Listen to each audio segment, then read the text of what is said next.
Baik, assalamualaikum warahmatullahi wabarakatuh dan selamat siang ya.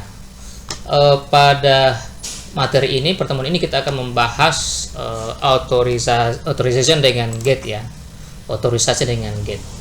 Maksudnya seperti ini, bagaimana sebuah halaman itu, ya, bagaimana sebuah halaman itu bisa kita protect ya, atau kita bisa batasi. Misal, saya ambil contoh misalnya, misalnya seperti ini ya. Jadi ini ada user ya, aktor dengan peran sebagai mahasiswa dan satunya sebagai dosen. Ini ada halaman, halamannya ini umum, maksudnya bisa dilihat oleh siapa saja. Kemudian ini ada halaman khusus yang hanya bisa diakses oleh orang-orang tertentu ya. Dalam kasus ini adalah halaman ini itu harusnya hanya bisa diakses oleh dosen. Artinya halaman ini kita protect untuk user tertentu saja. Jadi ini saya ilustrasikan ketika ada mahasiswa yang ingin melihat daftar mata kuliah ya, maka itu bisa saja tandanya adalah panahnya warna biru. Kemudian ketika mahasiswa ingin melihat halaman ini, misalnya input nilai, biasanya kan dosen yang hanya bisa menginput nilai, maka harusnya halaman itu tidak bisa diakses oleh mahasiswa. Nah, sementara dosen itu boleh saja dia mengakses ini misalnya dan ini. Jadi ada proteksi halaman di sini ya. Tidak semua user itu bisa mengakses halaman ini. Hanya dosen saja yang bisa mengakses halaman ini.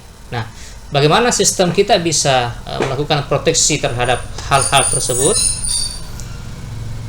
Itu kita bisa lakukan dengan konfigurasi atau konsep yang bernama ini, nama get ya, bernama get. Sebelum kita bahas codingnya, kita bahas ilustrasinya dulu secara langsung. Jadi ini ada mahasiswa ya. Jadi caranya nanti user satu ini saya tambahkan satu kolom. Role-nya namanya mahasiswa, kemudian user 2 ini role-nya itu dosen. Artinya user 1 ini sebagai mahasiswa, user 2 sebagai dosen, seperti itu.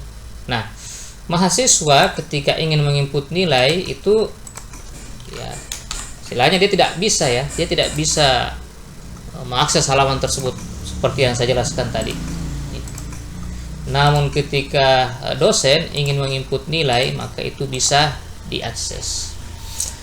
Implementasinya seperti ini. Jadi saya sudah buat rootnya ya.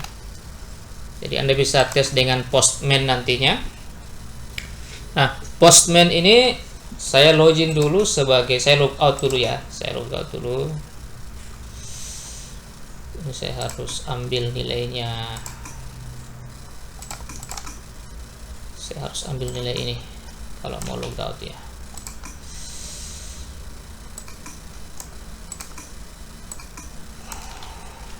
Kita send. Jadi ini penting ya, kode tokennya kita harus copy. Nah, kita berhasil logout ya. Jadi kalau misalnya nanti mau logout itu ganti tokennya dengan yang baru. Kemudian kita login dulu sebagai login dosen ya. Login dosen itu maksudnya ya ini saya login sebagai user 2 tadi ya, sebagai dosen. Ini user 2. Ini user 2 sebagai dosen. Kemudian passwordnya ya silahkan isi password sesuai dengan yang sudah Anda buat. Kemudian kita kirim, kita login. Nah, kenapa kita login? Karena kita butuh key-nya ini ya, tokennya, dan kita butuh perannya. Nah, ini saya modif ya, ini saya modif, ada tambahan nanti bisa Anda cek pada saat coding. Role sama dengan dosen, sesuai dengan data yang ada di sini ya, role-nya dosen. Selanjutnya, setelah kita ambil key-nya, ini kita butuh key-nya untuk di copy. Berikutnya kita mau input nilai ya. Jadi login, kemudian kita ke input nilai. Jangan lupa headers-nya di set. Body tidak perlu ya, headers-nya kita set seperti ini, seperti konsep yang kemarin lah. Kemudian kita ambil kodenya, tokennya nih sebagai dosen. Berikutnya kita send nih ya. Ketika itu ya halaman dosen ini bisa diakses ceritanya, jadi halaman input nilai ya. Jadi halaman input nilai ini bisa diakses, ini maksudnya ya, halaman input nilai. Jadi saya login sebagai dosen.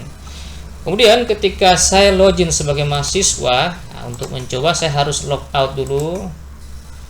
Nah, kalau saya klik logout ini ada keterangan unauthenticate karena saya belum mengganti token ini, token lama. Saya ganti dengan token baru. Kemudian kita send. Ya, kita berhasil logout.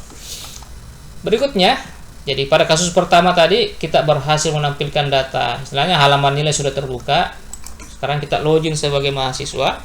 Ini public login, sama URL-nya login, API login. Kemudian kita pilih user. Karena di kasus saya mahasiswa itu ini beda-beda ya. Di kasus saya mahasiswa itu user 1 ya.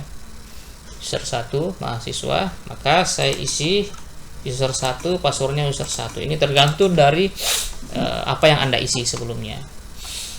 Kemudian kita login dulu karena kita akan ambil tokennya ya, send. Nah, ini kita ambil tokennya.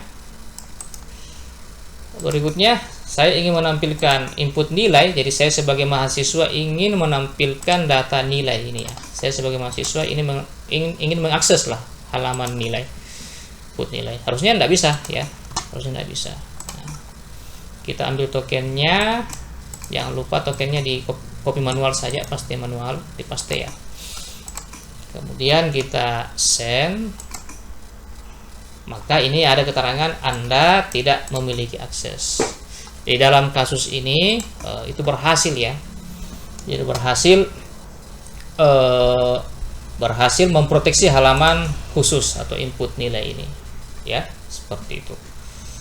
Nah, ini kita akan konfigurasi nanti atau kita akan implementasikan dengan konsep yang bernama get ya, get. Langkahnya sih sederhana saja, jadi tidak usah terlalu khawatir.